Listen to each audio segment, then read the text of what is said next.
We're going to do one of my favorite tools, the baptism hammer, just because it is probably one of the more powerful instruments that we use to see a pattern in Scripture. So, with that said, you kind of know the drill. What we're going to do is we're going to flip over to my camera and kind of walk through what I do with the baptism hammer, our discovery tool. So, here is what you're going to hand out. Again, I'm a firm believer in handing it out so it gives them time to dive into the passage and understand the scriptures rather than getting caught up in writing everything down and not getting every piece. So you're going to have this piece up on the board, um, and you're going to assign it to the tables.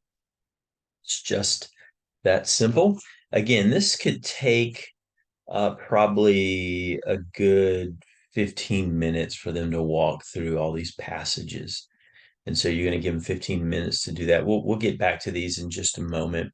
We don't have to address those just right now, but give them 15 minutes and then we come back and we ask them to give us their answers. And so we're going to kind of work through this right now. And so the first one up here is Acts chapter 2, verse 36 through 41.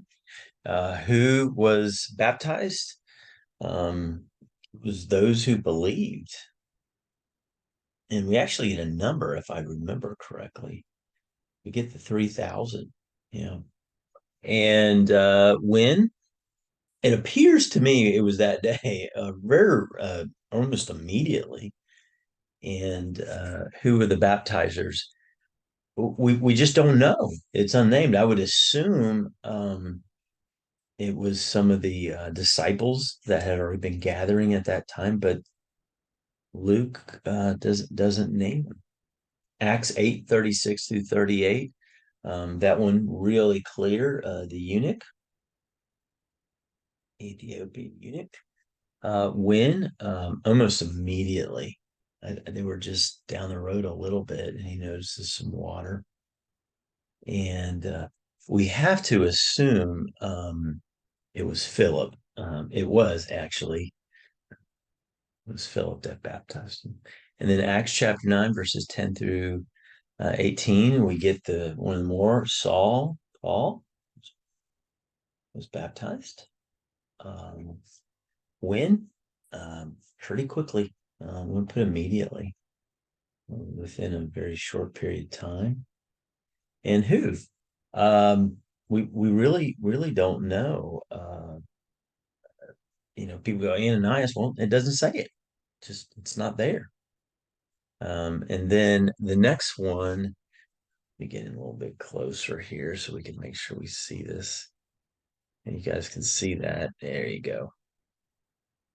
The next one is Acts chapter 10, verse 24 and 44 through it's Cornelius, uh, his family, and then there's some friends and other people there. So it's a pretty good sized group. And also that was immediate.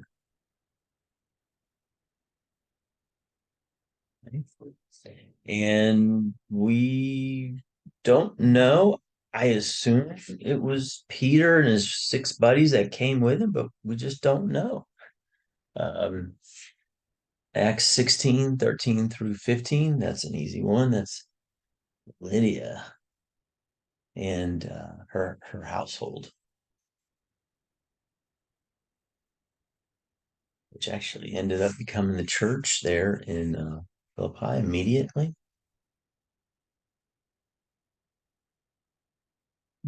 And we do not know who it was. Acts 16:31, it was the jailer and his household. And that was also really quick.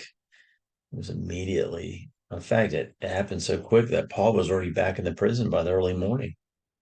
Acts 18:8, we get Crispus, his household. I'm all within a room all here. And then we know many Corinthians. And it says, I think it says right away, actually, my translation. And again, we have no idea who did it. Acts 19, it was 12 disciples. John? 12 disciples of John. I'm sorry. Of John's baptism. Immediately.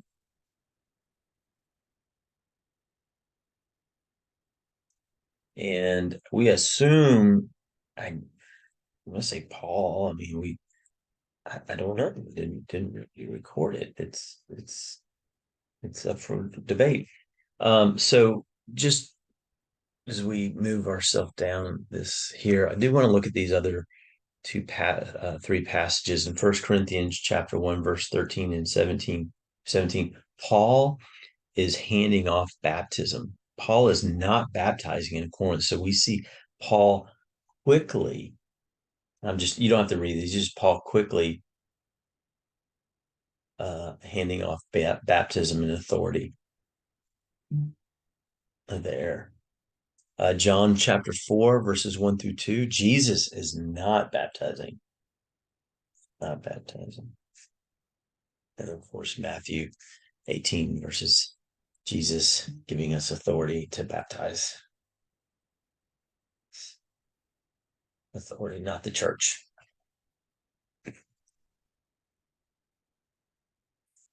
So, what I want you to do in your groups, and you maybe have already done this, is I just want you to take a few moments, give them 3 to 5 minutes. What are your key takeaways from this passage? And then give them about 3 to 5 minutes, and then come back. So when they come back, there's just some key things to think through in terms of key takeaways. One of the one I noticed there's several, is Luke chose in almost all these cases, and almost all of them, we don't know who was the baptizer. It doesn't seem to be important to Luke. If it was, he would have recorded. The other thing most notable is how quickly they were baptized. They didn't go through a class. There was no delayed obedience.